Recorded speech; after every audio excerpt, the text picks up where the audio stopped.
নমস্কার, Rishibani institute of Vedic অ্যাস্ট্রোলজির পক্ষ থেকে স্বাগত জানাই আজকের জ্যোতিষ আলোচনায়। আমি শান্তনু আপনাদের সঙ্গে। আলোচ্য বিষয় বিশুদ্ধ জ্যোতিষ এবং বাস্তু। বাস্তুশাস্ত্র প্রভাব বিস্তার করে আমাদের জীবনের প্রত্যেকটি ঘটনার উপর, আমাদের শান্তির উপর, স্বস্তির উপর, অর্থ উপার্জনের উপর, কর্মব্যস্ততার উপর এবং প্রত্যেকটি কর্মের সাফল্যের উপর। সুতরাং বাস্তুর প্রভাব রয়েছে। আমরা জ্যোতিষ যখন বিচার করি একটি বিষয়কে ভীষণভাবে প্রাধান্য দিয়ে থাকি, সেটি হলো স্থান, কাল এবং পাত্র। এই স্থান ওয়ার্ডটি যখনই আমরা ব্যবহার করছি তখনই কিন্তু অ্যাটমসফিয়ার, এনভায়রনমেন্ট এই শব্দগুলি ভীষণ গুরুত্বপূর্ণ হয়ে উঠছে। প্রত্যেকটি রাশি, প্রত্যেকটি লগ্ন, তাদের উপরে বাস্তুর প্রভাব রয়েছে। কারো উপরে বেশি, কারো উপরে কম। প্রশ্ন জাগতে পারে, একই বাড়িতে বা একই ফ্ল্যাটে হয়তো 400 জন লোক রয়েছেন, একটা বিল্ডিংয়ে হয়তো 40 জন লোক রয়েছেন, সবার উপরে তো বাস্তুর প্রভাব পড়ছে না। যাদের জন্মকুণ্ডলিতে লগ্ন অথবা চতুর্থ ভাব বেশ খানিকটা দুর্বল, তাদের উপরে বাস্তুর প্রভাব কিন্তু অনেকটাই বেশি। আজকে আমরা আলোচনা করব তুলা রাশির বিষয়ে এবং তুলা রাশি বা লগ্নের মানুষদের বাস্তু কিভাবে ডিস্টার্ব করে সেই বিষয়গুলি আইডেন্টিফাই করবার চেষ্টা করব। এই ক্ষেত্রে খেয়াল রাখতে হবে, তুলা কিন্তু বায়ুতত্ত্বের রাশি এবং তুলা রাশি বা লগ্নের মানুষদের ক্ষেত্রে সবচেয়ে বেশি সমস্যার যে দিকটি সেটি হলো উত্তর পূর্ব দিক। একই বাড়িতে অনেকজন মানুষ রয়েছেন এবং বাড়ির উত্তর পূর্ব দিকটা ডিস্টার্ব। এই ক্ষেত্রে তুলা রাশি বা লগ্নের মানুষ, তাদের উপরে তাদের ইম্প্যাক্ট সেটা কিন্তু অনেকটাই বেশি পড়বে। কেমন ইম্প্যাক্ট পড়তে পারে তুলার ক্ষেত্রে? তুলা রাশি বা লগ্নের মানুষ খুব সুন্দর শান্তিতে স্বস্তিতে রয়েছেন, হঠাৎ করে শরীরটা খারাপ হতে লাগলো এবং কিছুতেই শরীর ঠিক করা যাচ্ছে না, বোঝা যাচ্ছে না কি হয়েছে। বিভিন্ন টেস্ট হচ্ছে, শরীরটা ভালো নয়, মানসিক দিক থেকেও ক্রমাগত ডাউন হয়ে চলেছেন, আরও ডাউন হয়ে চলেছেন, কিন্তু আলটিমেটলি আইডেন্টিফাই করা যাচ্ছে না যে কি হয়েছে। এই অবস্থায় সোজা চলে যেতে হবে আপনার বাড়ির দক্ষিণ পূর্ব কোণে। দক্ষিণ পূর্ব কোণ অর্থাৎ অগ্নিতত্ত্বের যে দিকটি, সেই ক্ষেত্রে কিন্তু সমস্যা রয়েছে এবং খেয়াল রাখতে হবে এই ধরনের শরীর সংক্রান্ত যত কিছু সমস্যার উৎস সেটা কিন্তু আপনার দক্ষিণ পূর্ব দিক থেকেই আসছে। এই দিকটিকে ক্লিন করে পরিষ্কার করে ঠিকঠাক করলে পরে কিছুটা রিলিফ কিন্তু পাওয়া যাবে। কনসেন্ট্রেশনের ব্যাঘাত, আপনার সন্তান পড়াশুনো করছে কিন্তু কিছুতেই মন বসাতে পারছে না, সবসময় মন অন্যদিকে ডাইভার্টেড হয়ে যাচ্ছে, কিছুতেই সে ঠিক করতে পারছে না কি পড়বো, যেটা পড়ছে সেটা মনে থাকছে না, প্রথমে তো মনে থাকছে কিন্তু পরীক্ষার হলে গিয়ে একদম ভুলে যাচ্ছে।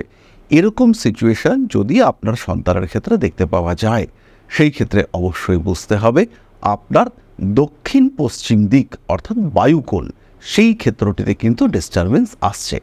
সন্তান উগ্র হয়ে যাচ্ছে, আপনার কথা শুনছে না, অ্যারোগেন্ট অ্যাটিটিউড, অবশ্যই উত্তর পশ্চিম দিকে সমস্যা রয়েছে এবং উত্তর পশ্চিম দিকটি আবদ্ধ হয়ে রয়েছে। ওটা বায়ুকোণ, বায়ু চলাচলের রাস্তা উত্তর পশ্চিমে অবশ্যই থাকতে হবে, কিন্তু আপনি বাড়িতে গিয়ে লক্ষ্য করুন আপনার বায়ুকোণ হয় আবদ্ধ হয়ে রয়েছে অথবা বায়ুকোণে কোনো রকম এমন অবস্ট্রাকশন রয়েছে যেখানে হাওয়া বা বাতাস সেটা ঘুরে আবার ফিরে আপনার দিকে চলে আসছে। সুতরাং এই সমস্যা কিন্তু আপনার ফ্যামিলিতে এডুকেশন সিস্টেমকে আস্তে আস্তে পিছিয়ে দেবে। পরবর্তী সমস্যাটি হলো অর্থনৈতিক সমস্যা। টাকা আসছে কিন্তু থাকছে না, অথবা টাকা আনার চেষ্টা করছেন কিন্তু আসছে না, যোগাযোগ হচ্ছে কিন্তু টাকা দেওয়ার কথা সে টাকাটা দিচ্ছে না। কোনো একটা বিষয় কোনো একজন মানুষ কিনবার পরিকল্পনা করেছে, আপনি ব্যবসা করছেন, কোনো একজন মানুষ বলে গেলেন যে দাদা আসছি আধ ঘন্টা পরে টাকাটা নিয়ে, কিন্তু সেই মানুষটি আর ফিরে আসছেন না। এই ঘটনা যদি আপনার জীবনে ঘটে অথবা এরকম কোনো মানুষই আসছেন না যিনি আপনার থেকে জিনিসপত্র কিনতে চাইছেন, আপনার উপভোক্তা যিনি হতে পারেন, এই মানুষদের সংখ্যা ক্রমাগত কমছে, সেই ক্ষেত্রে অবশ্যই আপনার উত্তর দিকটা ডিস্টার্বড রয়েছে। তার সঙ্গে সঙ্গে অবশ্যই উত্তর পূর্ব দিকেও পরিষ্কার পরিচ্ছন্নতার অভাব কিংবা অন্য কোনো বাস্তুদোষ সেটা সৃষ্টি হয়েছে। সুতরাং খেয়াল রাখতে হবে বাড়ির উত্তর অথবা উত্তর পূর্ব দিক যদি ডিস্টার্বড হয়, সেই ক্ষেত্রে কিন্তু আপনি অর্থনৈতিক সমস্যায় ভুগতে চলেছেন এবং এই অর্থনৈতিক অবস্থা থেকে কিন্তু সহজে নিষ্কৃতি পাওয়া যাবে না। পরবর্তী সমস্যাটি হলো পারিবারিক অশান্তি অথবা পরিবারের কোনো সদস্যের অসুস্থতা।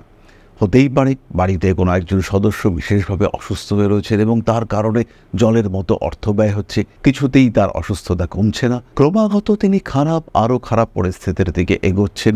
অথবা এটাও হতে পারে বাড়ির সদস্যদের মধ্যে কোনো রকম মিল থাকছে না, কন্টিনিউয়াস ডিস্টারবেন্সেস চলছে, অকারণ অশান্তি, বুঝে ওঠা যাচ্ছে না কেন অশান্তি, কারণে অকারণে, এই তুমি আমাকে দেখলে কেন, এই তুমি আমার দিকে তাকালে কেন, এইরকম তুচ্ছ কারণ নিয়ে অশান্তি যার কোনো বেসিক রুট নেই।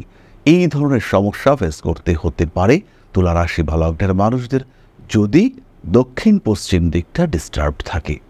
দক্ষিণ পশ্চিম দিক বাড়ির সবচেয়ে স্ট্রংগেস্ট পার্ট। বাড়ির দক্ষিণ পশ্চিম দিকটা যদি ডিস্টার্ব থাকে, সেই ক্ষেত্রে তুলা রাশি বা লগ্নের মানুষজন এবং তাদের তত্ত্বাবধানে যারা রয়েছেন, হতে পারে আপনি রয়েছেন কোনো একটি বাড়িতে এবং আপনার তত্ত্বাবধানে আরও বেশ কিছু মানুষ রয়েছেন যারা আপনার উপরে ডিপেন্ডেন্ট, এটা হওয়ার সম্ভাবনা রয়েছে। এবং এদের মধ্যে কোনো একজন বা একাধিকজন তারা ক্রমাগত শারীরিক সমস্যায় ভুগছে, অথবা এদের সঙ্গে আপনার মতবিরোধ চরম পর্যায়ে ধীরে ধীরে পৌঁছচ্ছে। এই ক্ষেত্রে বুঝতে হবে দক্ষিণ পশ্চিম দিকটা একটু খোলামেলা হয়ে গিয়েছে, অথবা দক্ষিণ পশ্চিম দিকে আপনি কোনো ব্যালকনি, বারান্দা ইত্যাদি স্থাপন করেছেন, অথবা দক্ষিণ পশ্চিম দিকের পিলারে ফাটল ধরেছে। এই ধরনের সমস্যা যদি আপনার বাড়িতে হয়, তাহলে আপনার উপরেও এই ধরনের প্রভাব সেটা আসবে।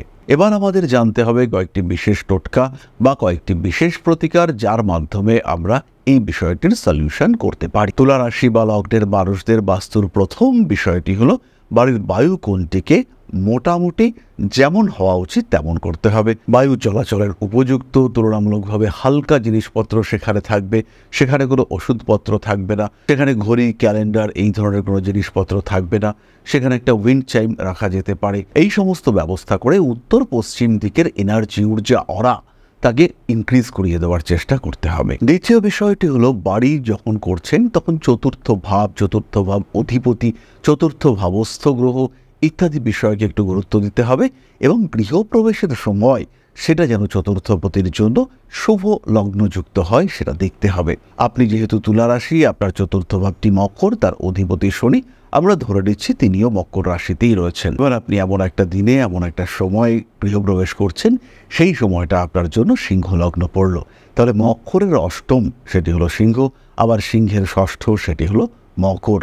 তাই এই বাড়িতে যখন আপনি এসে উপস্থিত হলেন, তখন কিন্তু আপনার ক্রমাগত ক্ষতি হতে শুরু করলো। আর আপনার যারা বন্ধু বান্ধব ছিলেন, যারা আপনার সঙ্গে ক্লোজলি অ্যাটাচড ছিলেন, তারা ধীরে ধীরে দূরে সরে যেতে থাকলেন এবং তার কারণে আপনার বন্ধু, শুভাকাঙ্ক্ষী এদের সংখ্যা ক্রমাগত কমতে থাকলো। এই সমস্যা থেকে মুক্তি পাওয়ার জন্য ব্যবহার করুন একটি প্রপার উইন্ড চাইম। অবশ্যই ব্রাশের, পেতলের তৈরি হতে হবে এই উইন্ড চাইম।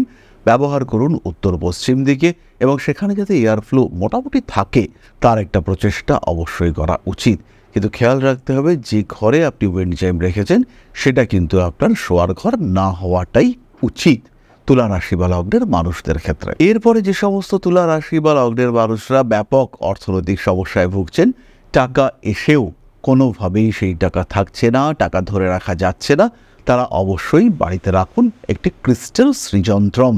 এই শ্রীযন্ত্রমটা অবশ্যই রাখতে হবে বাড়ির উত্তর পূর্ব দিকে, এবং বাড়ির উত্তর পূর্ব দিকে রাখা এই শ্রীযন্ত্রমের যে এনার্জি রেডিয়েশন, সেটা কিন্তু অবশ্যই আপনার অর্থনৈতিক স্থিতিকে অনেকটাই ব্যালেন্স করবার চেষ্টা করবে। বাড়ির উত্তর পূর্ব দিকে একটু পূর্ব দিক ঘেঁষে একটা আলমিরা স্থাপন করার চেষ্টা করুন, যেটা অবশ্যই হবে হালকা কাঠের অথবা গ্রাসবোর্ড জাতীয় জিনিসের। এই আলমারি, এই তাক, এই র্যাক, এই শোকেস এর মধ্যে আপনি রাখুন আপনার বাড়ির ওষুধপত্র, আপনার বাড়ির বইপত্র, ধর্ম সংক্রান্ত গ্রন্থ, পুরাণ সংক্রান্ত গ্রন্থ। লাস্টলি আমরা বলবো তুলা রাশি বা লগ্নের মানুষদের বাস্তুর জন্য ভীষণ ভালো একটি টোটকা, এটি হলো বার্ড ফিডার, পাখিদের খাওয়ার ব্যবস্থা। এটি হলো বার্ড ফিডার, পাখিদের খাওয়ার ব্যবস্থা আপনাকে করতে হবে আপনার বাড়ির কোনো একটি অংশে, যেখানে পাখিরা বসতে পারবে, পাখিরা এসে খেতে পারবে, এরকম ব্যবস্থা থাকবে। এটা আপনাকে অবশ্যই করতে হবে। আর এই কাজটি করলে পরেই কিন্তু আপনার বাড়ির বাস্তু, আপনার বাড়ির ঊর্জা, অরা এগুলো বেটার হতে শুরু করবে। বাড়ির পূর্ব দিকে, উত্তর দিকে, উত্তর পূর্ব দিকে আপনারা এই বার্ড ফিডার রাখতে পারে। যারা বাড়িতে ভুলবশত দক্ষিণ পশ্চিম দিকে বারান্দা কিংবা উন্মুক্ত স্থান করে ফেলেছেন, তারা অবশ্যই সেই স্থানে কোনো একটি ভারী কাঠযুক্ত গাছ সেটাকে রাখবার চেষ্টা করুন। বনসাই নয়, ধীরে ধীরে বেড়ে উঠছে এমন কোনো ফল ফুলের গাছ, সেটা আপনারা রাখতে পারেন। হতেই পারে আপনি একটি পেয়ারা গাছ টবে করে রাখলেন আপনার বাড়ির দক্ষিণ পশ্চিম দিকে, সেটা হতে পারে। সেটা কিন্তু আপনার জন্য পজিটিভ এবং ব্যাপক পজিটিভ ঊর্জা আপনাকে ডেলিভার করবে। সুতরাং তুলা রাশির মানুষদের জীবনে বাস্তু সংক্রান্ত সমস্যা কোন দিক থেকে আসতে পারে, কি সেই সমস্যার ডেপথ, গভীরতা, সেই সম্পর্কে একটা সাধারণ ধারণা আমরা পেলাম। এবং এই বাস্তু সংক্রান্ত প্রত্যেকটি বিষয় এটি কিন্তু আমাদের জন্য ভীষণ গুরুত্বপূর্ণ।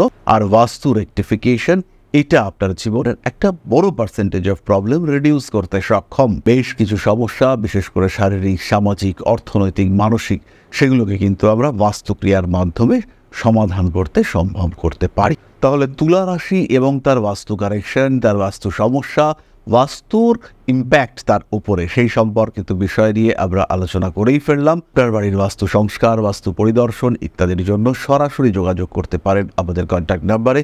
দুর্গাপুর, আগরতলাতেও আমরা থাকছি, সরাসরি সাক্ষাৎ করতে পারেন। দুর্গাপুরে আমরা থাকছি আগামী 15ই আগস্ট 2025 এবং আগরতলায় থাকছি 25 এবং 26শে আগস্ট 2025।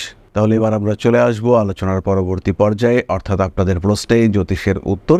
তবে তার আগে ছোট্ট একটি বিষয় আপনাদের সঙ্গে শেয়ার করতে চাইব। আশা করি পরমপিতার আশীর্বাদে সবাই খুব ভালো আছেন। জীবনে চলার পথে বিভিন্ন সময়, বিভিন্ন ক্ষেত্রে আমরা প্রত্যেকেই কিছু না কিছু জনহিতকর কার্য করে থাকি। রাস্তায় যদি একজন মানুষ এসে আমাদের কাছে সাহায্য চায়, আমরা যতটুকু সম্ভব তাকে সাহায্য করবার চেষ্টা করি। কখনো কিছু অর্থের বিনিময়ে, কখনো তাকে কিছু খাদ্য সামগ্রী কিনে দিয়ে, কখনো গাছের জল দিয়ে, কখনো পাড়ার রাস্তার কুকুরটিকে খেতে দিয়ে আমরা সমাজের উন্নতি করবার চেষ্টা করি। আমরা সমাজের প্রতি আমাদের সামাজিক দায়বদ্ধতা পালন করবার চেষ্টা করি। কারণ প্রত্যেকেই আমরা মানুষ, প্রত্যেকের মধ্যেই রয়েছে মনুষ্যত্ব, প্রত্যেকেই আমরা অপরকে সাহায্য করবার জন্য অল্প বিস্তর দায়বদ্ধ। এই ভাবনা নিয়েই অধ্যাত্ম, সেবা এবং প্রকৃতি পূজনের ব্রতী হয়েছে আমরা। আপনাদের সহযোগিতায় গঠন হয়েছে পরম ব্রহ্ম মিলন মঠ ও সেবাশ্রম। দীর্ঘদিন ধরেই, প্রায় বিগত 3 বছর ধরে বিভিন্ন সময়ে, বিভিন্ন অবস্থায়, বিভিন্ন পরিস্থিতিতে মানুষের পাশে গিয়ে আমরা দাঁড়িয়েছি। মানুষের পাশে যতটা সম্ভব সাহায্য করবার চেষ্টা আমরা করেছি আমাদের ক্ষুদ্র সামর্থ্যে। বারংবার আমরা পেয়েছি আপনাদের সাহচর্য, বারংবার আপনারা বাড়িয়ে দিয়েছেন আপনাদের সহযোগিতার হাত। তাই আরও একবার আপনাদের সামনে আজ আমি আবার এসেছি পরবর্তী কর্মসূচিকে বাস্তবায়িত করবার জন্য। বিগত দিনগুলিতে বিভিন্ন সময়ে আমরা বিভিন্ন ক্ষেত্রে ডোনেশন কর্মসূচি করেছি। আমরা শীতকালে কম্বল বিতরণ করেছি, মোজা, চটি বিতরণ করেছি, মশারি বিতরণ করেছি ডেঙ্গুর সময়, করোনার সময় খাদ্য সামগ্রী বিতরণ করেছি আমরা। তার সঙ্গে সঙ্গে ছোট ছোট শিশুদের পড়াশুনো এগিয়ে যাওয়ার জন্য সারা বছরের সমস্ত শিক্ষা উপকরণ আমরা বিতরণ করেছি। তাদের সঙ্গে আমরা সময় কাটিয়েছি। এদের শিক্ষার ক্ষেত্রে যাতে ডেভেলপমেন্ট হয়, তাই বেশ কিছু এলাকায় আমরা সম্পূর্ণ বিনামূল্য কোচিং সেন্টার পরিচালনা করছি। এবং বিশেষ বিষয়টি হলো যে প্রত্যেকটি ক্ষেত্রেই আপনারা কিন্তু প্রত্যক্ষ বা পরোক্ষভাবে আমাদের সঙ্গে আছেন। এই কর্মসূচিগুলিকে সঠিকভাবে এগিয়ে নিয়ে যাওয়ার জন্য এবার প্রয়োজন হয়ে পড়েছে একটি পরিকাঠামো, একটি সুগঠিত আশ্রমের, যেখানে বেশ কিছু মানুষ আশ্রয় পাবে, যেখানে বেশ কিছু বৃদ্ধ বৃদ্ধা তাদের দিনগুলিকে আরেকটু খুশির মধ্যে নিয়ে আসতে পারবেন, যেখানে বেশ কিছু অসহায় শিশু তাদের অভিভাবক খুঁজে পাবে, যেখানে বেশ কিছু নিষ্পাপ প্রাণ বিকশিত হওয়ার সুযোগ পাবে, যেখানে বেশ কিছু নিষ্পাপ প্রাণী তারা তাদের আশ্রয় খুঁজে পাবে। এই আশ্রম পরিকল্পনার জন্য, তার পরিকাঠামো নির্মাণের জন্য আমরা একটি জায়গা সিলেক্ট করেছি।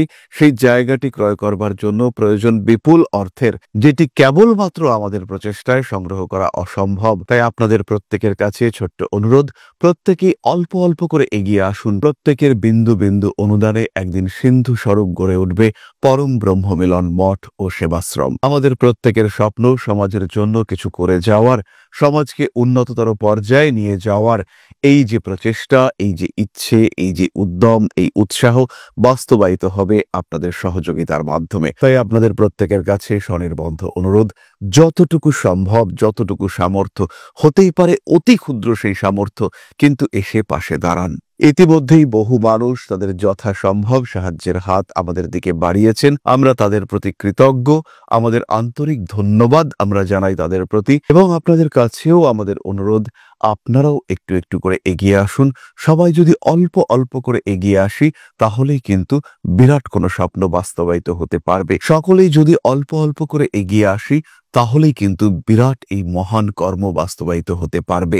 একদিন আমার আপনার প্রত্যেকের স্বপ্ন পরম ব্রহ্ম মিলন মঠ ও সেবাশ্রম আধ্যাত্ম, সেবা এবং প্রকৃতি পূজনের এই মহান দায়িত্ব নিয়ে এগিয়ে আসতে পারবে, একটি জায়গা তৈরি করতে সক্ষম হবে। প্রশ্ন করেছেন স্বর্ণাশীল, 21শে জানুয়ারি 2000 জন্মের সময়, সকাল 6:45, স্থান মিরাপাড়া, মুন্সিগঞ্জ, বাংলাদেশ। আবার রাশি আর লগ্নটা কি, জীবনে কি উন্নতি আসবে, বিবাহ কবে হবে? স্বর্ণা, তোমার মকর লগ্ন এবং কর্কট রাশি, সপ্তমে রাহু রয়েছে, দ্বিতীয় মঙ্গল ম্যারিড লাইফটাকে ডিস্টার্ব করেছে। লগ্নপতি শনিদেব নিচস্থ হয়ে বৃহস্পতির সঙ্গে অবস্থান করে রয়েছেন। লগ্নে রয়েছে রবি কেতু। ম্যারিড লাইফে ডিস্টারবেন্স রয়েছে, অর্থভাগ্য মাঝারি, চাকরি পাওয়ার সম্ভাবনা পুরোপুরি দেখতে পাওয়া যায়। 2026 সালে অবশ্যই বিবাহযোগ রয়েছে, তবে আমার মনে হয় বিয়েটা আরেকটু পরে করা যেতে পারে। তাহলে আজকের আলোচনা আমরা আর দীর্ঘায়িত করব না। সবাই সুস্থ থাকুন, ভালো থাকুন। মা শ্রী শ্রী আদিশক্তির আশীর্বাদ বর্ষিত হোক আপনাদের উপর। জয় মা আদিশক্তি। নমস্কার। ओम अकारादि पंचाशद वर्णेभ्यो स्वाहा। ओम प्रतिपादादि तिथिभ्यो स्वाहा। ओम कृष्णपक्षाय स्वाहा। ओम शुक्लपक्षाय स्वाहा। ओम अमावस्याय स्वाहा। ओम पूर्णिमाय स्वाहा।